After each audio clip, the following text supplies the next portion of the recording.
यदि आप SSC railway या अदर किसी भी स्टेट एग्जाम्स की तैयारी कर रहे हो तो ये प्रैक्टिस सेट आपके लिए काफ़ी इंपॉर्टेंट है, क्योंकि इस प्रैक्टिस सेट में जो प्रश्न दिए गए हैं इन्हीं टाइप के प्रश्न आपकी परीक्षाओं में पूछे जाएंगे। यदि आप इस वीडियो में नए भी हो तो भी कोई बात नहीं, मैं आपको यहाँ पर शॉर्टकट तरीके से प्रश्नों को सोल्व करना सिखा दूंगा। तो चलिए हम शुरू करते हैं प्रश्न 1 से। हमें यहाँ पर पहला प्रश्न दिया है, प्रश्न कह रहा है कि नीचे दी गई श्रृंखला में अगली संख्या कौन सी होगी। यहाँ पर हमारे पास संख्याओं की एक श्रृंखला श्रेणी दी है, इसी में एक प्रश्नवाचक चिन्ह दिया है, यहाँ पर कौन सी संख्या होगी ये आपको बताना। ठीक है, तो देखिए जब भी आपको श्रृंखला के प्रश्नों को सोल्व करना है तो सबसे पहले आपको संख्या को ध्यान से देखना है कि संख्या कैसे लिखी है, कि यहाँ पर किसी का वर्ग लिखा है या फिर किसी का घन लिखा है या फिर सम संख्या, विषम संख्या, अभाज्य संख्या, ये चीजें को तो आपको सबसे पहले देखना ही है। लेकिन यहाँ पर ऐसा कुछ भी नहीं लिखा है। इस कंडीशन में फिर आपको यहाँ पर क्या करना है, संख्या को और ध्यान से देखना है। क्या संख्या अचानक अचानक बढ़ रही है या फिर संख्या अचानक अचानक घट रही है या फिर संख्या घट रही है या फिर बढ़ रही है। तो यहाँ पर अगर हम संख्या को देखें तो सबसे पहले 64, फिर 32, फिर 128, फिर 64, फिर 256, मतलब यहाँ पर संख्या घट रही है, बढ़ रही है, घट रही है, बढ़ रही है।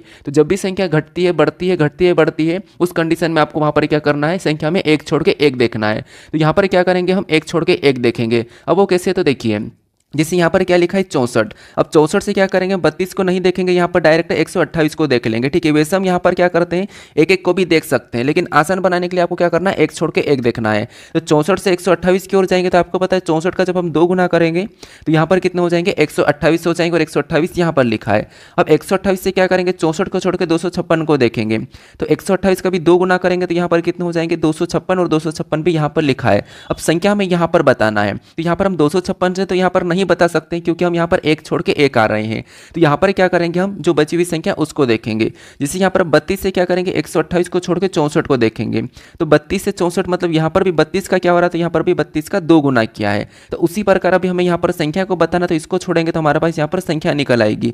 अब अगर यहाँ पर 2 गुना हुआ है 32 का, तो यहाँ पर भी 64 का 2 गुना ही होगा। ठीक है, तो 64 का 2 गुना कितना होता है, तो 64 का 2 गुना होता है 128। तो जो प्रश्नवाचक चिन्ह है वहां पर क्या होगा, 128 होना चाहिए। ऑप्शन में देखिए 128 कहां पर है, तो ऑप्शन नंबर डी में दिया है, तो ऑप्शन नंबर डी हमारा यहाँ पर सही जवाब हो जाएगा। ठीक है, अगर आपको और भी आगे वाली संख्या अगर पूछा जाता तो यहाँ पर 256 से इसको छोड़ के क्या करते हैं, अगला भी 2 गुना कर लेते हैं। ठीक है, लेकिन हमें संख्या यहाँ पर बताना है, तो ऑप्शन नंबर डी यहाँ पर सही जवाब हो जाएगा। बस आपको संख्या को ध्यान से देखना है और पैटर्न का पता करना है। अब चलिए हम बढ़ते हैं प्रश्न 2 पे।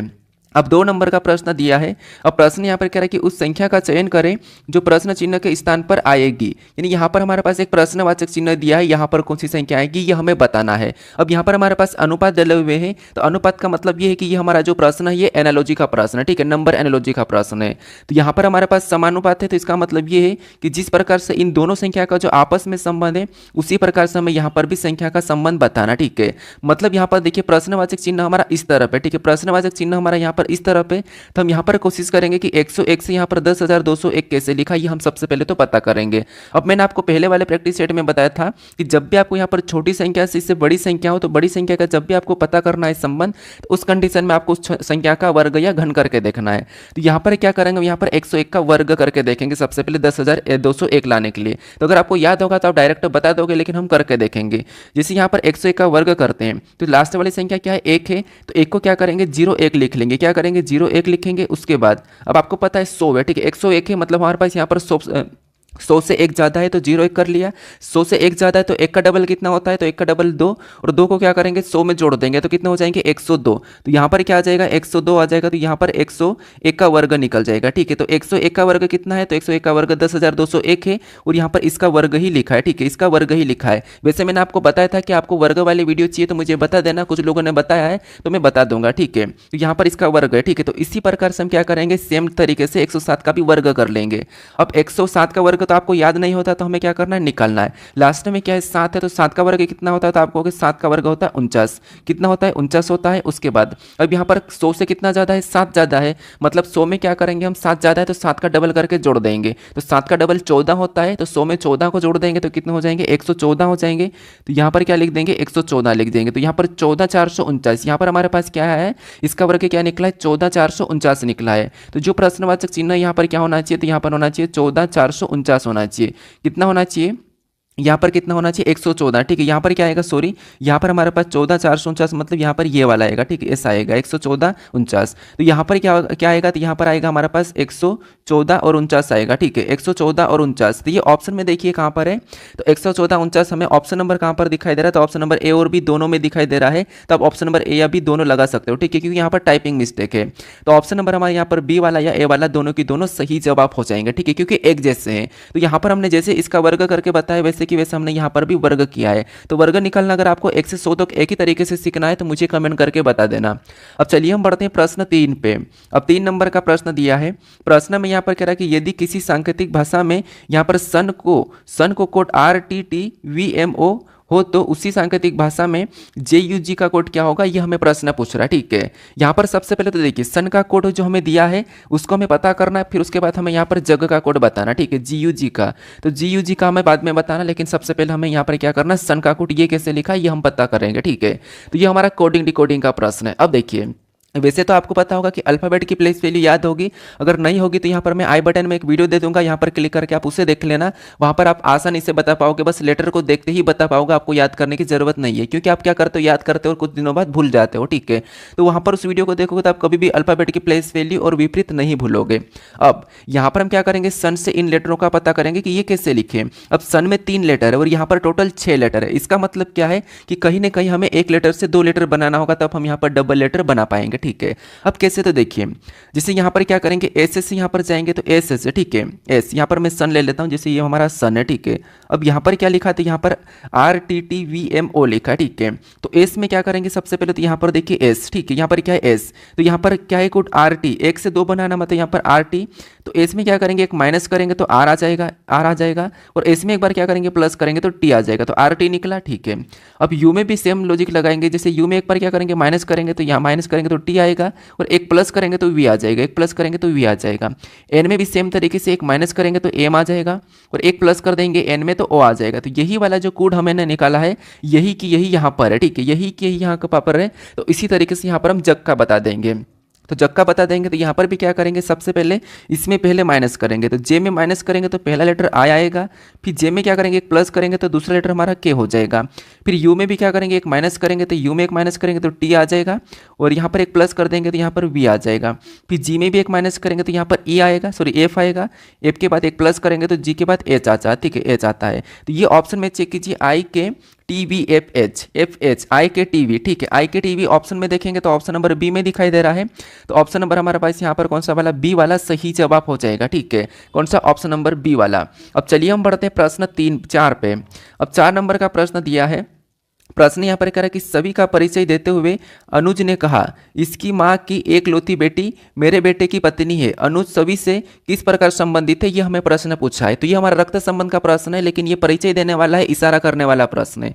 तो जब भी आपको परिचय देना या इशारे करने वाले प्रश्न मिले तो आपको एक ही तरीके से सोल्व करना है। कैसे, तो आपको यहाँ पर क्या करना है, खुद को लेना है और बस सोचना है। कैसे, देखिए जिससे सबसे पहले तो यहाँ पर हम सोच लेते हैं। कैसे, देखिए सभी का परिचय देते हुए अनुज ने कहा, तो आप एक अनुज हो, ठीक है, आप खुद को लेना, आप एक अनुज हो और आप किसी सभी का परिचय देते हुए कह रहे हो, ठीक है, तो आप एक अनुज हो। अब यहाँ पर देखिए आगे अनुज ने क्या कहा, मतलब आपने क्या कहा कि इसकी माँ मतलब जो सभी है उसकी माँ, सभी की माँ की एकलौती बेटी। सभी की माँ की एकलौती बेटी का मतलब क्या है कि खुद सभी है। सभी की माँ की एकलौती बेटी कौन है, खुद सभी है, ठीक है। अब इसकी माँ की एकलौती बेटी मेरे बेटे की पत्नी, मतलब आपके बेटे की पत्नी है। किसकी, आपके बेटे की पत्नी कौन है, वो जो सभी है, ठीक है, क्योंकि इसकी माँ की एकलौती बेटी तो वो सभी ही है। अब सभी जो है ये आपके बेटे की पत्नी है, सभी जो है आपके बेटे की पत्नी है। तो अनुज सभी से किस प्रकार संबंधित है, तो यहाँ पर से कहाँ पर लगा, तो से हमारा यहाँ पर सभी के पास लगा। तो यहाँ पर उल्टा बताएंगे कि यहाँ पर सभी का अनुज क्या लगेगा। तो आप बताओ, आपके बेटे की पत्नी है तो आप सभी के क्या लगोगे, तो आप कहोगे हम तो ससुर लगेंगे उसके। तो ससुर ऑप्शन में देखेंगे तो ऑप्शन नंबर सी में दिया है, तो ऑप्शन नंबर सी यहाँ पर सही जवाब हो जाएगा। बाकी यहाँ पर हम डायग्राम के हिसाब से भी कर सकते हैं। जैसे यहाँ पर देखिए सभी का परिचय देते हुए अनुज ने कहा, मान लो ये कौन है, सभी है, और यहाँ पर ये कौन है, मान लो ये अनुज है, ठीक है, ये अनुज है, ये सभी ये अनुज है। अब आगे कह रहा है कि इसकी माँ की एकलौती बेटी, ठीक है। यहाँ पर देखिए थोड़ा सा मैं यहाँ पर नीचे बनाता हूँ, ठीक है। यहाँ पर ये कौन है, तो ये हमारे पास सभी है, और यहाँ पर कौन है, तो यहाँ पर हमारे पास अनुज है, ठीक है, ये हमारे पास अनुज है। अब देखिए यहाँ पर क्या कहा था कि सभी का परिचय देते हुए अनुज ने कहा कि इसकी माँ मतलब सभी की माँ, तो सभी की माँ कोई एक माँ हो जाएगी, ये सभी की माँ है, ठीक है। सभी की माँ की एकलौती बेटी यानी कि सभी की माँ की एकलौती बेटे मतलब ये केवल सभी उसकी बेटी है, ठीक है, ये केवल सभी भी उसकी बेटी है। अब मेरे बेटे की पत्नी है, मतलब ये अनुज है और अनुज का कोई एक यहाँ पर बेटा है, ये अनुज का कोई एक बेटा है, तो ये जो सभी है ये इसके अनुज के बेटे की ये पत्नी है, पत्नी है मतलब यहाँ पर बराबर चिन्ह हो जाएगा, तो ये पति पत्नी है। तो अनुज सभी से किस प्रकार संबंधित है, अब आपको यहाँ पर दिखाई दे रहा होगा कि ये जो अनुज है ये सभी का क्या लगेगा, तो आपको हो गया अनुज जो सभी का क्या लगेगा, ससुर लगेगा, ठीक है। तो ऑप्शन नंबर कौन सा वाला हमारा यहाँ पर सी वाला सही जवाब हो जाएगा। इसको आपको क्या करना, ज्यादातर खुद से लेके प्रश्न को सोल्व करना है। अब चलिए हम बढ़ते हैं प्रश्न 5 पे। अब 5 नंबर का प्रश्न दिया है, प्रश्न यहाँ पर कह रहा है कि इन तीनों प्रारूपों के निचली सतह पर कौन सा अंक होगा। यहाँ पर हमें 3 पासे दिए हैं, ठीक है, इन 3 पासों में निचली सतह पर कौन सा अंक होगा ये हमें बताना है, ना कि हमें यहाँ पर किसी का विपरीत बताना, ठीक है। वैसे आपको पता है यहाँ पर हम अभी अभी प्रैक्टिस सेट शुरू किया है, तो आपको मैं ऐसे ऐसे प्रश्न अगर सोल्व करवाऊंगा, आप चाहो किसी भी एग्जाम में बैठ जाओ, आप आसानी से किसी भी प्रश्न को सोल्व कर लोगे। बस आप यहाँ पर जो मेरे प्रैक्टिस सेट है उन्हें सब लास्ट तक देखिए, जो भी जितने भी प्रैक्टिस सेट बनेंगे सभी को आप देखिए, क्योंकि हर प्रैक्टिस सेट में आपको यूनिक प्रश्न देखने को मिलेंगे और अच्छे लेवल के प्रश्न देखने को मिलेंगे। तो इसीलिए आपको क्या करना है, हर प्रैक्टिस सेट को देखना है, ठीक है।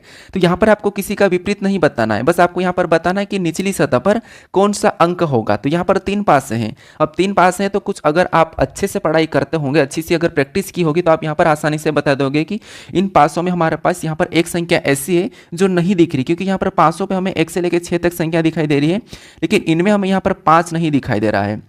5 नहीं दिखाई दे रहा है, इसका मतलब ये है कि इन तीनों पासों में निचली सतह पर 5 होगा, तो 5 5 5 ऑप्शन नंबर ए लगा के आप आसानी से आगे बढ़ जाओगे स्मार्ट तरीके से। लेकिन बाई चांस मैंने क्या कहा था कि अगर आप नए भी हो तो भी कोई बात नहीं, मैं आपको यहाँ पर सिखा दूंगा। तो अगर आप मान लो नहीं आता तो फिर कैसे करना, देखिए अब आपको यहाँ पर विपरीत पता करना है। कैसे, देखिए जिसे इन दोनों पासों में कॉमन देखेंगे तो यहाँ पर कॉमन क्या है, तो कॉमन हमारे पास 4 और 3 है, ठीक है, डबल कॉमन है। यहाँ पर 4 और 3 है, डबल कॉमन है, इसका मतलब ये है कि 6 का विपरीत 2 और 2 का विपरीत 6 निकला है, ठीक है। हमें यहाँ पर सभी का विपरीत निकालना है, तो यहाँ पर तो 1 का निकला है, तो फिर हम आगे देखते हैं। हम इन दोनों पासों में कॉमन देखेंगे, तो यहाँ पर कॉमन क्या है, यहाँ पर कॉमन हमारे पास 4 है, ठीक है, क्या है 4 है। तो कॉमन आपको यहाँ पर ऐसा लेके विपरीत निकालते तो आता होगा। उसके बाद घड़ी की दिशा में चलेंगे तो यहाँ पर 6 मिला है, और आगे चलेंगे तो यहाँ पर 3 मिला है। अब यहाँ पर भी इस तरफ घड़ी की दिशा में चलेंगे तो 2 मिला है, मतलब आपको पता है कि 6 का विपरीत कौन जाएगा, तो वैसे ही पहले निकला था 2 और यहाँ पर भी 2 ही मिला है। फिर आगे चलेंगे तो हमें यहाँ पर 1 मिला, तो यहाँ पर 3 मिला था, यहाँ पर 1 मिला, तो यहाँ पर 1 का विपरीत कौन हो जाएगा, 3 हो जाएगा, ठीक है। अब हमारे पास एक कॉमन क्या था, 4 था, तो 4 का विपरीत कौन होगा, तो बचा हुआ 4 का विपरीत हो जाएगा, तो 5। अब ये एक दूसरे के विपरीत है, ठीक है, ये सभी के सभी एक दूसरे के विपरीत है। अब हमारे पास ये एक दूसरे के विपरीत निकले। अब थोड़ा सा यहाँ पर समझने की कोशिश करना, यहाँ पर देखना, ठीक है, मैं इसको मिटा देता हूँ। अब ये हमारे पास एक दूसरे के विपरीत थे। अब हम यहाँ पर पहले पासे को लेते हैं, कहाँ पर, पहले पासे को। पहले पासे में यहाँ पर 4 दिखाई दे रहा है, तो 5 नहीं दिखाई देना चाहिए, ठीक है। 3 दिखाई दे रहा है यहाँ पर, ठीक है। उसके बाद यहाँ पर क्या दिखाई दे रहा है, 6। इसका मतलब ये है कि यहाँ पर 4 है, तो इसका मतलब यहाँ पर क्या होना चाहिए, तो यहाँ पर 2 या यहाँ पर 2 भी हो सकता है, नीचे 1 भी हो सकता है। लेकिन हम यहाँ पर इसमें 4 है, देखिए इसमें भी 4 है, इसमें भी 4 है, इसमें भी 4 है। इसका मतलब ये कि सभी की सभी में यहाँ पर 5 5 ही होगा, क्योंकि बाकी तो आपस में विपरीत है। तो ऑप्शन नंबर कौन सा वाला है, क्योंकि यहाँ पर अगर ये 4 है, ठीक है, क्योंकि सभी में 4 है और 4 का विपरीत क्या है, 1, 4 का विपरीत क्या है, 5 है, तो 5 तो ऊपर दिखाई नहीं देगा। अगर ये जो ऊपर दिखाई दे रहा अगर, तो इसके नीचे 501% दिखाई देगा। तो इसीलिए यहाँ पर ऑप्शन नंबर ए यहाँ पर सही जवाब हो जाएगा, ठीक है। अब चलिए हम बढ़ते हैं प्रश्न 6 पे। अब 6 नंबर का प्रश्न दिया है, प्रश्न में यहाँ पर कह रहा है कि निम्न आकृति में कितने त्रिभुज है, यानी इस आकृति में त्रिभुज की संख्या कितनी है ये आपको बताना है, ठीक है। तो देखिए सबसे पहले तो आप देखिए हर किसी प्रश्न को खुद से सोल्व करने की कोशिश करें, खुद से ट्राई करें, बाकी तो मैं आपको यहाँ पर बताऊंगा ही सही, ठीक है। अब यहाँ पर देखिए सबसे पहले मैंने आपको कल के प्रैक्टिस सेट में ये बताया था कि आपको अगर ऐसा मिले, ठीक है, ऐसा मिले तो यहाँ पर कौन सी लॉजिक लगाना है, मतलब कौन सी ट्रिक लगाना कि यहाँ पर कॉलम में संख्या लिखना, जैसे ये पहला कॉलम, ये हमारा दूसरा कॉलम है, इन दोनों का आपस में प्लस कर देंगे तो कितने हो जाएंगे, 3 हो जाएंगे। तो इस आकृति में 3 त्रिभुज है, ये तरीका मैंने कल बता दिया था, ठीक है। बाकी मैंने स्टार भी 2 प्रकार के होते हैं, एक स्टार में 8 त्रिभुज होते हैं, एक स्टार में 10 त्रिभुज होते हैं, ये भी मैंने आपको बताया था, क्योंकि कन्फ्यूज हो जाते हो, ठीक है। और बाकी अगर आप मेरे पे भरोसा करके अगर मेरे प्रैक्टिस सेट को देख रहे हो तो मैं इतना आपको दे दूंगा, कंटेंट इतना दे दूंगा कि आप किसी भी एग्जाम में जाओ, आप अच्छे मार्क्स करके आओगे, क्योंकि मैं यहाँ पर जितने भी क्वेश्चन लाता हूँ सारा के सारा एग्जाम पैटर्न समझ के, पीवाईक्यू देख के, सारा के सारा हर चैप्टर में कैसे प्रश्न बनते हैं ये चीजें समझ के लाता हूँ, ठीक है। वैसे मेरे को कोई यहाँ पर आपको प्रैक्टिस सेट करवाने का उतना वो नहीं है। अगर मान लो कि मुझे पैसे ही कमाना होता तो मैं आपको रोज डेली की डेली वीडियो क्यों नहीं मैं अपलोड कर देता, एक दिन में मैं 5-5 6 वीडियो डाल सकता था। लेकिन नहीं, मैं बस इतना कोशिश करता हूँ कि आपको सही कंटेंट मिले, सही आपको क्वेश्चंस मिले, सही आपको वीडियो मिले, बस मैं इतना कोशिश करता हूँ कि आपको हमेशा सही दे पाऊँ। मतलब नहीं है मुझे रोज वीडियो डालने का, वैसे मैं अभी आपको रोज करवाऊंगा, लेकिन आप बोलते हो कि वीडियो डालते नहीं हो ये वो, मैं सोचता हूँ कि मैं क्या दूँ आपको, बस मुझे यही चाहिए, ठीक है। अब देखिए यहाँ पर क्या करना है मैं सबसे पहले, जैसे कि आपको पता है कि एक हिस्सा में यहाँ से ये वाला दिखाई दे रहा है, अगर ये वाला हिस्सा इतना सा दिखाई दे रहा है तो इतने से हिस्से में आपको रटा रटा मिलना चाहिए कि सर यहाँ पर 3 होंगे, ठीक है। सेम हिस्सा में यहाँ पर भी दिखाई दे रहा है, ये आपको बस प्रैक्टिस करना चाहिए, प्रैक्टिस करोगे तो ये सब चीज़ आ जाएगी देखते ही। तो यहाँ पर भी 3 हो जाएंगे। सेम हिस्सा में यहाँ पर भी दिखाई दे रहा है तो यहाँ पर भी 3 हो जाएंगे। और एक हिस्सा में यहाँ से ये वाला भी दिखाई दे रहा है तो यहाँ पर भी कितने हो जाएंगे, 3 हो जाएंगे। तो इसे 3 3 3 कितने होते हैं, 4 है। 4 ऐसे है तो 3 चौक 12 तो ये हो जाएंगे, ठीक है। 3 चौक 12 तो हमारे पास यहाँ पर आसानी से ये हो गए। अब आपको यहाँ पर और देखना है कि और कहाँ से बन रहे, ठीक है। अभी और हमें कहाँ से बनते हुए दिखाई दे रहे हैं, तो 12 तो हमारे पास यहाँ पर है, ठीक है। 3 3 9 12, ठीक है। 12 तो यहाँ पर है। अब हमें कहाँ से दिखाई दे रहा है, तो अब अगर हम देखते हैं तो यहाँ से एक बनेगा पूरी तरह से ये वाला, ठीक है। एक अगर यहाँ से बन रहा है एक, तो दूसरा भी इसके सामने बनेगा, तो 2 यहाँ पर बन रहे हैं, ठीक है। ये 2 हमारे यहाँ पर बन रहे हैं, तो इसमें प्लस क्या करेंगे, 2 करेंगे। फिर और देखते हैं और यहाँ पर कहाँ पर दिखाई दे रहा है, तो एक हमें यहाँ पर बड़ा वाला यहाँ से ये वाला दिखाई दे रहा है, ठीक है। एक हमारा यहाँ से बड़ा वाला दिखाई दे रहा है एक, अगर ये इधर से दिखाई दे रहा है तो यहाँ पर सामने से भी दिखाई देगा, तो 2 हमें यहाँ पर भी दिखाई दे रहे हैं। तो यहाँ पर भी क्या करेंगे, 2 प्लस कर लेंगे। फिर क्या हमारे पास यहाँ पर सभी को प्लस करने पर 16 हो रहे हैं। कि आपको और भी कहीं दिखाई दे रहा है, तो हाँ हमें एक पूरा बड़ा वाला भी तो पूरा एक साथ मिलकर बनेगा, तो एक हमें पूरा बड़ा वाला भी दिखाई दे रहा है, तो एक भी यहाँ पर क्या करेंगे, प्लस कर लेंगे। तो यहाँ पर सभी को प्लस कर देंगे तो कितने हो जाएंगे, तो आपको कि यहाँ पर हमारे पास 17 हो जाएंगे। तो इस आकृति में कितने त्रिभुज की संख्या है, तो 17 है। तो ऑप्शन में देखिए 17 कहाँ पर है, तो ऑप्शन नंबर बी में दिया है, तो ऑप्शन नंबर बी यहाँ पर सही जवाब हो जाएगा, ठीक है। अब चलिए हम बढ़ते हैं प्रश्न 7 पे। अब 7 नंबर का प्रश्न दिया है। प्रश्न यहाँ पर कह रहा है कि उस वेन आरेख का चयन करें जो निम्नलिखित वर्गों को दर्शाता है। मतलब ये हमारा वेन डायग्राम का प्रश्न है। तो यहाँ पर देखिए सबसे पहले आपको पता है जब भी आपको वेन डायग्राम के प्रश्न को सोल्व करना है तो आपको शब्द को ध्यान से देखना है कि शब्द कैसे लिखे। क्या यहाँ पर देखिए, जैसे यहाँ पर बहन लिखी है, चाचा लिखी, चाची लिखी है, चाचा लिखा है, ठीक है। तो इनको तो आप जानते ही हो, लेकिन क्या होता है कि कभी कभी आप डायग्राम कैसे बनाना है इसमें कंफ्यूज हो जाते हो। तो उसके लिए मैंने आपको बताया था कि आपको एक एक शब्द का डायग्राम बनाना है, आपका प्रश्न आसानी से सोल्व हो जाएगा, ठीक है।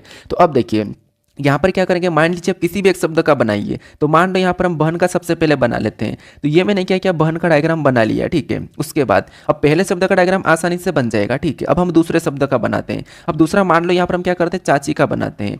अब चाची का डायग्राम बनाने से पहले आपको ये देखना है कि जो हमने यहाँ पर बहन का भी डायग्राम बनाया कि इनका चाची से कोई संबंध है या नहीं है। तो आप कहोगे यहाँ पर बहन का चाची से कोई संबंध है या नहीं है, तो आप कहोगे यहाँ पर देखिए कुछ चाची बहन भी होती है और कुछ बहन चाची भी होती है, सारी की सारी चाची बहन नहीं होती है। तो इसीलिए यहाँ पर हम क्या करेंगे, कुछ कुछ वाला यहाँ पर डायग्राम बनाएंगे, ठीक है। तो इसका जो डायग्राम बनेगा वो कैसा बनेगा, कुछ कुछ वाला बनेगा। कैसा बनेगा, कुछ कुछ वाला बनेगा। इसके बाद फिर हम यहाँ पर क्या करेंगे, तीसरे शब्द का बनाएंगे, जो कि हमें यहाँ पर क्या दिया है, तो आप कहोगे जो कि हमें यहाँ पर दिया चाचा। अब चाचा का डायग्राम बनाने से पहले हमें ये देखना है कि जो हमने यहाँ पर हमारा जो बहन और चाची का डायग्राम बनाया है, क्या इनका यहाँ पर किसी का, क्या इनका यहाँ पर चाची और बहन से कोई संबंध है या चाचा से या नहीं है। तो आप कहोगे देखिए चाचा और चाची, हाँ ये तो मानते कि 2 है, लेकिन चाचा एक आदमी है, चाची एक औरत है, तो इनका आपस में ऐसा कोई संबंध नहीं है, ठीक है। ऐसा कोई संबंध नहीं है। तो जब जो चाचा का जो डायग्राम है बहन और चाची से अलग बनेगा तो इसका डायग्राम अलग बन जाएगा। तो तीनों शब्द का डायग्राम कैसा बनेगा, कुछ इस टाइप से बनेगा। तो ऑप्शन में देखेंगे ये वाला डायग्राम कहाँ पर है, तो ऑप्शन नंबर सी में दिया है, तो ऑप्शन नंबर सी हमारा यहाँ पर सही जवाब हो जाएगा, ठीक है। अब आप कहोगे कि हम यहाँ पर एक बार में परफेक्ट कैसे बनाए, कि हम यहाँ पर एक बार में किसी भी मतलब परफेक्ट कैसे बनाए, ठीक है। तो परफेक्ट कैसे बनाए, तो आपको मान लो कि ये नहीं बन रहा, लेकिन आप ऑप्शन से एलिमिनेट कर सकते हो। कैसे, देखिए जैसे यहाँ पर चाची और बहन और चाचा ये तीनों की तीनों अलग तो हो नहीं सकते, तो ऑप्शन नंबर ए नहीं होगा। अब यहाँ पर तीनों की तीनों कुछ कुछ में भी नहीं आएंगे, क्योंकि यहाँ पर चाची और चाचा और बहन भी अलग अलग हो जाएंगे, या चाचा और चाची भी अलग अलग होंगे, तो ये भी हो जाएगा।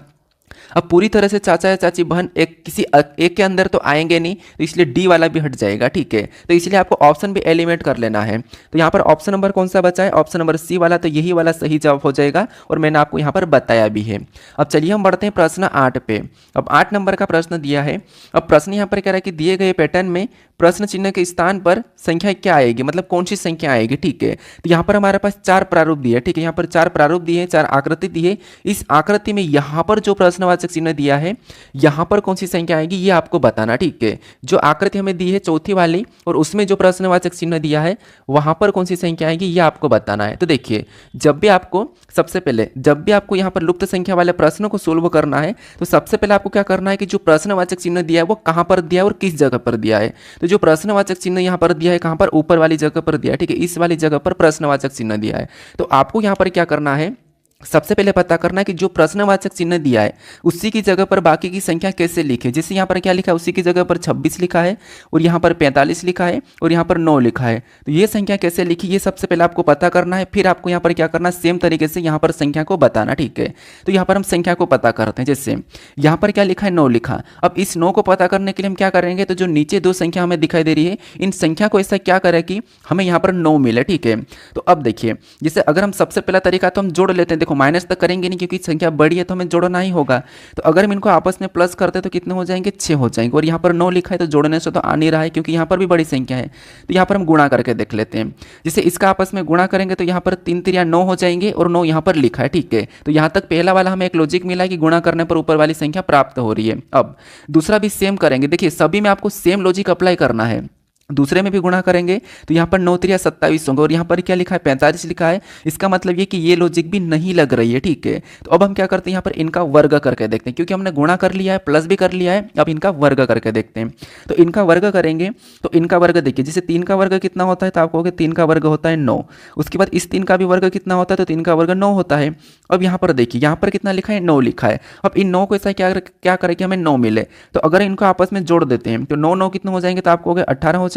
और 18 का जब हम आधा करते हैं तो 18 का जब आधा करेंगे तो यहाँ पर कितने मिलेंगे, 9 मिलेंगे और 9 यहाँ पर लिखा है। तो एक लॉजिक हमें और मिली है कि क्या करना, नीचे वाली संख्या का वर्ग करके जोड़ना है, फिर आधा कर लेना है। तो सेम लॉजिक यहाँ पर लगाते हैं। इसका भी वर्ग करेंगे, इसका भी वर्ग करेंगे।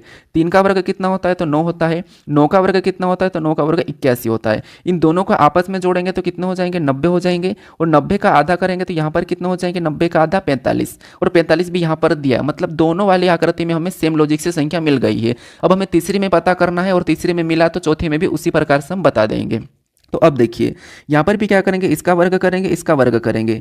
4 का वर्ग कितना होता है, तो 4 का वर्ग 16 होता है। और 6 का वर्ग कितना होता है, तो 6 का वर्ग 36 होता है। इनको आपस में जोड़ेंगे तो यहाँ पर 16 और 36 को आपस में जोड़ेंगे तो कितने हो जाएंगे, तो आपको यहाँ पर 52 हो जाएंगे। कितने हो जाएंगे, तो यहाँ पर 52 हो जाएंगे। और 52 का भी आधा करेंगे तो 52 का आधा आपको पता है 26 होता है। और 26 भी यहाँ पर दिया है। तो हमें यहाँ पर लॉजिक मिल चुकी है। ठीक है, हमें यहाँ पर लॉजिक मिल चुकी है कि क्या करना है, नीचे वाली संख्या का वर्ग करना है, प्लस करके आधा करना है। तो यहाँ पर आप आसानी से बता सकते हो। इसका वर्ग करेंगे 2 का, इसका भी वर्ग करेंगे। इसका वर्ग कितना होता है, 2 का 4, 2 का 4। ठीक है, इनको आपस में जोड़ेंगे तो कितने हो जाएंगे, 8 हो जाएंगे। और 8 का जब आधा करेंगे, 8 का जब आधा करेंगे तो 8 का आधा कितना होता है, 4। तो जो प्रश्नवाचक चिन्ह यहाँ पर क्या होना चाहिए, 4 होना चाहिए इस पैटर्न के हिसाब से। तो 4 ऑप्शन में देखिए कहाँ पर है, तो ऑप्शन नंबर ए में दिया है। तो ऑप्शन नंबर ए हमारा यहाँ पर सही जवाब हो जाएगा। ठीक है, कौन सा, ऑप्शन नंबर ए। अब चलिए हम बढ़ते हैं प्रश्न 9 पे। अब 9 नंबर का प्रश्न दिया है। प्रश्न में यहाँ पर कह रहा है कि दिए गए संयोजन का एम एन रेखा प्रतिबिंब कैसा होगा। मतलब यहाँ पर हमें एम एन रेखा वाला एक संयोजन दिया है, इसका एम एन रेखा प्रतिबिंब कैसा होगा, ये हमें प्रश्न पूछा है। ठीक है, तो यहाँ पर देखिए सबसे पहले क्या करेंगे, आपको मैंने कल ही बताया था कि जब भी आपको प्रतिबिंब वाले प्रश्न को सोल्व करना है तो वहाँ पर आपको गलती निकालना है। क्या करना है, गलती निकालना है। क्योंकि देखिए ऐसे आसान रहता है और कुछ स्टूडेंट क्या करते हैं, वो दर्पण प्रतिबिंब में जो प्रतिबिंब के लिए दिया जाता है उसको अपनी कॉपी में बनाते हैं। फिर उसको अगर एम एन रेखा में कौन सी ऊर्ध्वाधर रेखा दी होती है तो उसको दाईं ओर पलटाते हैं, जल कहा तो उसको अपनी ओर झुकाते हैं। ऐसा करोगे तो बहुत ज़्यादा समय लगता है। आपको गलती निकालना है। अब गलती कैसे निकालना है, तो यहाँ पर देखिए गलती कैसे निकालना है। तो जैसे यहाँ पर हमारे पास एक यहाँ पर आदमी टाइप का ये जो दिख रहा है। ठीक है, अब ये यहाँ पर ऐसा दिख रहा है, ये ऐसा कि ऐसा, तो यहाँ अगले इस साइड होगा नहीं क्योंकि इसके प्रतिबिंब इस साइड बनेगा। तो ऐसा कि ऐसा तो होगा नहीं, ये कैसा दिखाई देगा, तो यहाँ ये कुछ इस प्रकार का दिखाई देगा और 2 लाइन इसकी इधर खींचेगी। ठीक है, अब ये इस प्रकार का दिखाई देगा। अगर हम ऑप्शन से एलिमेंट करते हैं तो ये तो हो नहीं सकता है, वैसा कि वैसा है। ये भी हो नहीं सकता है, वैसा कि वैसा है। तो ऑप्शन नंबर ए और बी तो हो नहीं सकते हैं। अब यहाँ पर हमारे पास 2 दिख रहे हैं। ठीक है, अब हमारे पास यहाँ पर 2 दिख रहे हैं, तो यहाँ पर इसको ध्यान से देखिए और इसको ध्यान से देखिए। ठीक है, इन दोनों को ध्यान से देखिए। तो यहाँ पर सिंपल सा इसको पकड़ा हुआ दिख रहा है, लेकिन यहाँ पर एक खिंचा हुआ दिख रहा है। तो ऑप्शन नंबर सी भी नहीं होगा, ये खींचेगा नहीं है। उसके बाद ये जो गोल वाला हिस्सा है, ठीक है, ये जो गोल वाला हिस्सा है इस साइड जाके ये यहाँ पर आ जाएगा, लेकिन ये इसी जगह है। ठीक है, ये भी उसी जगह, इसका मतलब ये गलती ये भी है। तो option number A B C नहीं होगा, ऑप्शन नंबर केवल हमारे पास बचा है डी। तो ऑप्शन नंबर डी यहाँ पर सही जवाब हो जाएगा। ठीक है, आपको समझ में आ चुका होगा, बस आपको यहाँ पर कोई बनाने की जरूरत नहीं है, सिर्फ आपको यहाँ पर गलती निकालना है। अब चलिए हम बढ़ते हैं प्रश्न 10 पे। अब 10 नंबर का प्रश्न दिया है।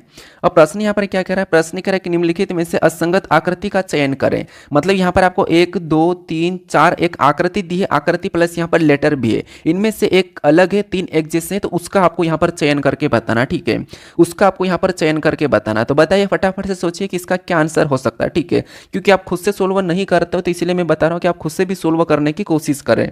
अब देखिए यहाँ पर हम क्या करेंगे, सबसे पहले यहाँ पर देखिए हमारे पास एक यहाँ पर वर्ग है और यहाँ पर जेड है, यहाँ पर त्रिभुज एफ है, ये भी त्रिभुज एन है, यहाँ पर भी कुछ वर्ग आयत दिख रहा है और यहाँ पर क्या है एम है। ठीक है, तो यहाँ पर फटाफट से पता करने की कोशिश करें कि आखिर यहाँ पर कैसा है। ठीक है, यहाँ पर आप फटाफट से सोल्व करके बताने की कोशिश करें, क्योंकि आप क्या करते हो, सोल्व नहीं करते हो।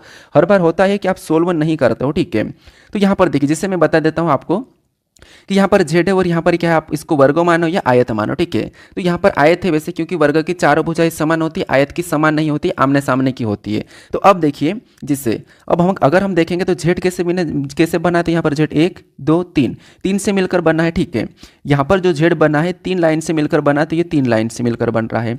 यहाँ पर देखिए जेड 3 लाइन से मिलकर बना है। उसके बाद यहाँ पर मैं बता देता हूँ जेड कितने लाइन से मिलकर बना है, तो आपको 3 लाइन से मिलकर बना है। और यहाँ पर ये कितने लाइन से मिलकर बना, तो 1 2 3 4, ये कितनी लाइन से, तो ये 4 लाइन से। सेम लॉजिक यहाँ पर भी 1, फिर उसके बाद ये 2, फिर ये 3, ये कितनी लाइन से मिलकर बना है, तो 3। यहाँ पर ये कितनी लाइन से, तो ये हमारा 3 लाइन से। यहाँ पर गिनेंगे तो 1, फिर ये 2, फिर ये 3, ये कितनी लाइन से, 3 लाइन से। इधर देखेंगे एन को, तो यहाँ पर 1 फिर 2 ये 3, ये भी 3 से बना है, तो यहाँ पर भी 3। यहाँ पर देखेंगे तो 1 2 3, ये भी कितने से बना है, 3 से बना है। ठीक है, एम को देखिए 1 2 3 4, ये कितने से बना है, 4 से।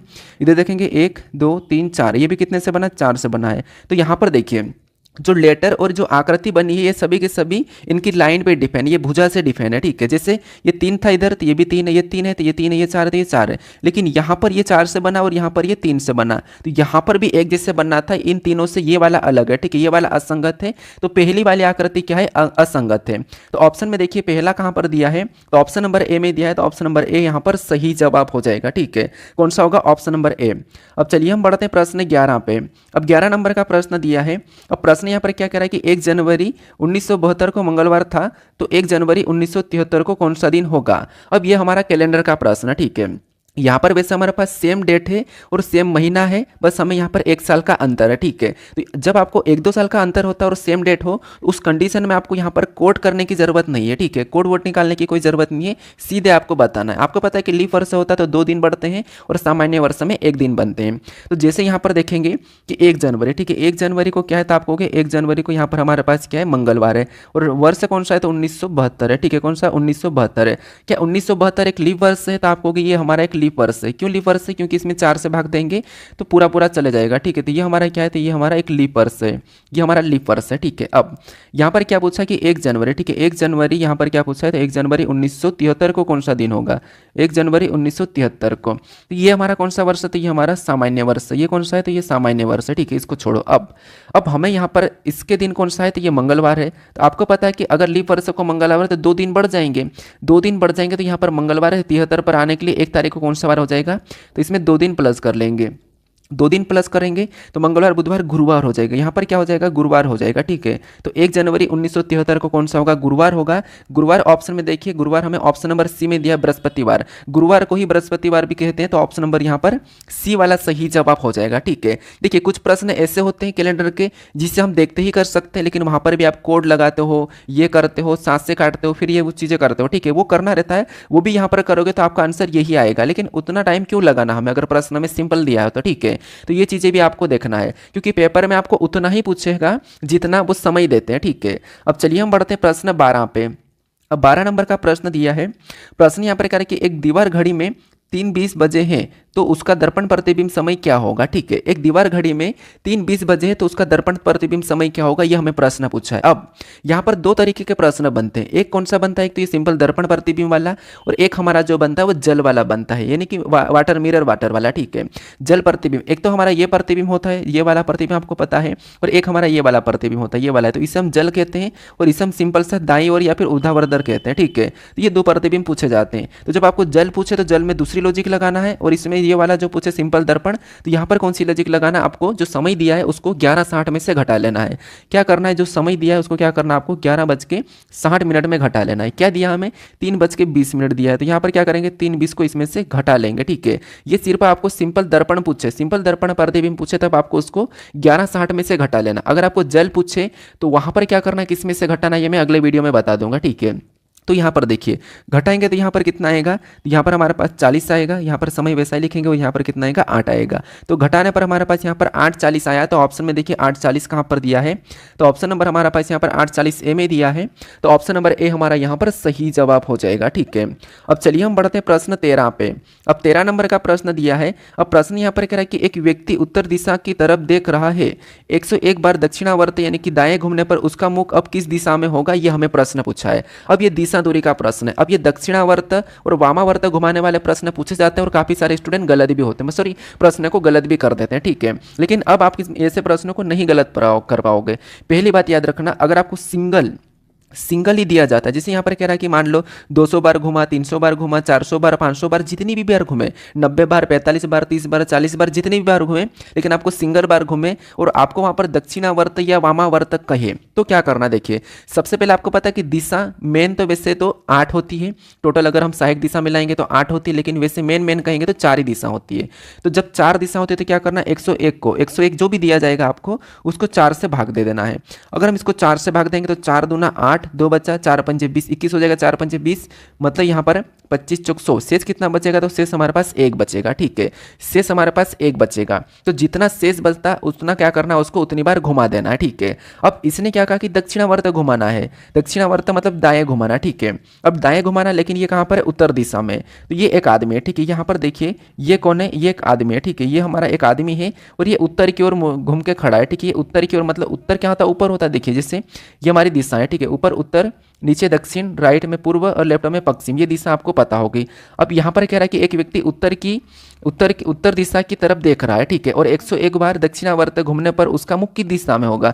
अब ये उत्तर की ओर है, अब हमारे पास यहाँ पर शेष कितना बचा है, 1 बचा है, शेष 1 बचा है। अगर ये उत्तर की ओर है तो इसको 1 बार घुमाना, हमें क्या करना है, 1 बार घुमाना है। तो 1 बार घुमाएंगे, तो 1 बार घुमाएंगे और 1 बार घूमेगा तो वो सीधा की सीधा दूसरी दिशा में चले जाएगा, मतलब 90 डिग्री घूमेगा। ठीक है, तो यहाँ पर इसको किसकी ओर घुमाना, तो दाईं ओर घुमाना है। इसका दायां किधर है, दायां इधर है, और बायां किधर है, बायां इधर है, तो हम यहाँ पर दाईं ओर घुमाएंगे। अगर इसको दाईं ओर घुमाएंगे तो सीधा की सीधा इसका मुख किधर आ जाएगा, इस साइड आ जाएगा, और इस साइड कौन सी दिशा है, तो इस साइड यहाँ पर पूर्व है, तो इसका मुख फिर किस दिशा में हो जाएगा, पूर्व में हो जाएगा।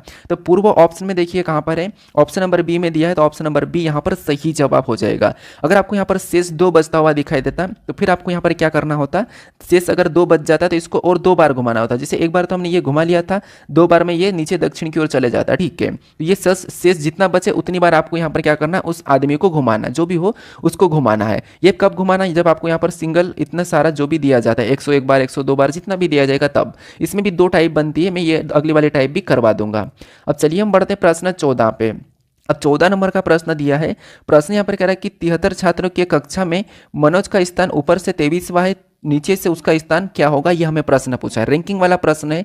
कल वाले प्रैक्टिस सेट में मैं आपको बताया था कि एक का स्थान दोनों ओर से, मतलब एक का स्थान ऊपर से भी दिया था, नीचे से भी दिया था, और कुल निकालना था। तो कुल कैसे निकालना है ये मैंने बता दिया आपको। अब यहाँ पर एक का स्थान दिया है और कुल भी दिया है, आपको दूसरा स्थान निकालना है। ठीक है, यहाँ पर देखिए कुछ मेरे पास कल कॉमेंट भी आए थे कि आप वीडियो को थोड़ा सा लंबा कर दिए हो, लेकिन देखिए समझाना जरूरी है यार।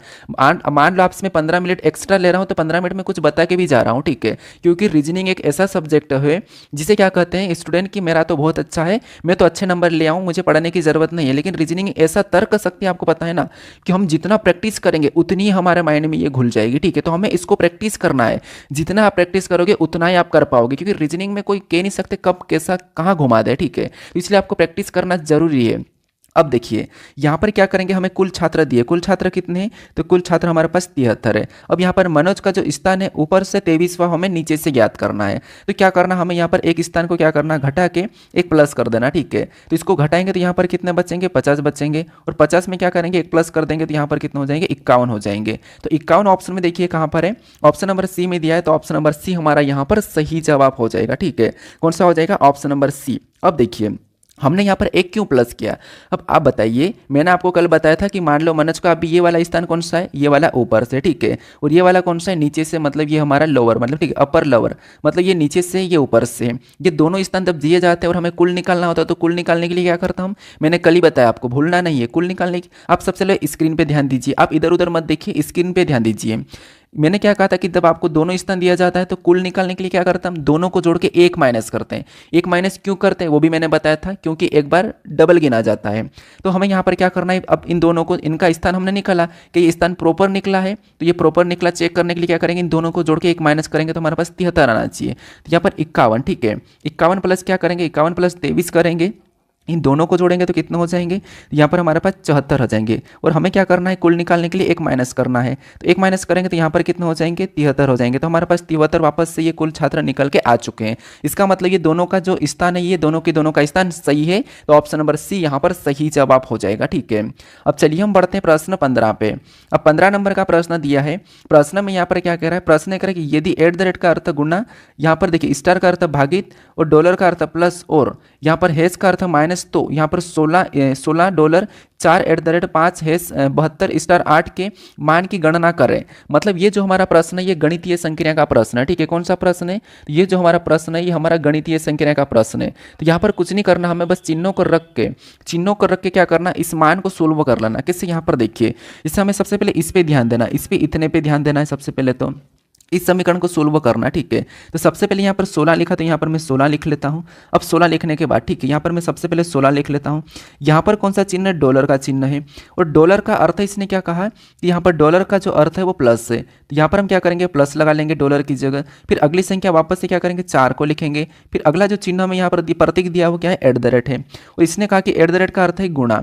एट द रेट का अर्थ है, इसने क्या कहा, गुणा का, तो वहाँ पर जो एट द रेट था वहाँ पर हम गुणे का चिन्ह लगा लेंगे। फिर अगली संख्या 5 को लिख लेंगे वैसी की वैसी, और अगला हमें यहाँ पर हैश मिला है, और हैश का अर्थ इसने क्या कहा, माइनस कहा, तो यहाँ पर हम माइनस लगा के अगली संख्या क्या है, 72 है 72, तो 72 का लिखेंगे।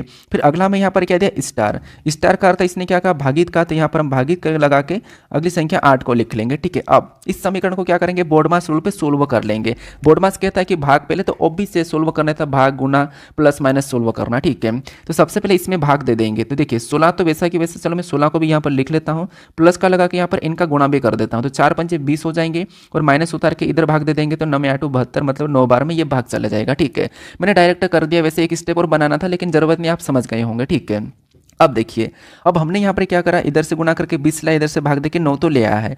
अब आपको यहाँ पर क्या करना है, या तो आप पहले प्लस का कर लो, तो यहाँ पर ये भी प्लस का, ये भी प्लस का, प्लस करेंगे तो यहाँ पर कितने हो जाएंगे, तो यहाँ पर हमारे पास 36 हो जाएंगे, और माइनस कितने हो जाएंगे, 9 ऊपर से उतर जाएगा, ठीक है। अब इसे सोल्व करेंगे, 36 में से 9 को सोल्व करेंगे तो आपको पता है यहाँ पर कितना आएंगे, यहाँ पर 27 आएंगे। कितना आएंगे, 27। अब माइनस करेगा प्लस करेगा, क्योंकि प्लस की बड़ी संख्या है तो प्लस का ही 27 रहेगा। तो यहाँ पर ऑप्शन में देखिए 27 कहाँ पर है, तो ऑप्शन नंबर बी में दिया है, तो ऑप्शन नंबर बी हमारा यहाँ पर सही जवाब हो जाएगा, ठीक है।